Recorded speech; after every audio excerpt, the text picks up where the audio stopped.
শান্তিপুরে গেছি আর শাড়ি নেবো না, এটা কি হতে পারে? তাই চলে গেছিলাম মণ্ডল শাড়ি কুটিরে। সেখানে প্রথমেই যেটা চোখে পড়ে সেটা হচ্ছে এই জামদানিটা। জামদানিটা আমার ভীষণ পছন্দ হয়ে গেছিলো সত্যি বলতে। এরপর নিয়েছিলাম একটা হ্যান্ডলুম শাড়ি, ওই গ্রিন টাইপের।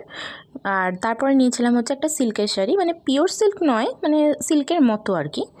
আর তারপরে নিয়েছিলাম হচ্ছে 4টে স্লিভলেস নাইটি, যেটা মা মায়ের জন্য নিয়েছে। তারপরে নিয়েছিলাম হচ্ছে একটা বেডশিট, ইয়েলো কালারের একটা বেডশিট নিয়েছিল মা। তো এই দেখো বেডশিটটার প্রিন্টটা কিন্তু খুব সুন্দর, আমার খুব পছন্দ হয়েছিল।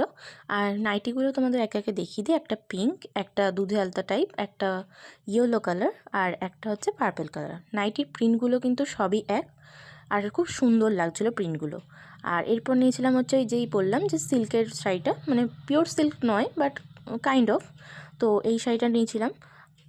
আর এই হ্যান্ডলুম শাড়িটা পড়েছিল হচ্ছে 220। তো আমাদের এখান থেকে প্রাইসটা কম, তাই আমি হ্যান্ডলুমটা নিয়েছিলাম।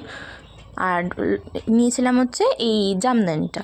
জামদানিটা নেওয়ার কোনো প্ল্যান ছিল না, কিন্তু জামদানিটা এত সুন্দর আমার চোখে পড়ে যায়, তো আমি আর না নিয়ে থাকতে পারি না। So by.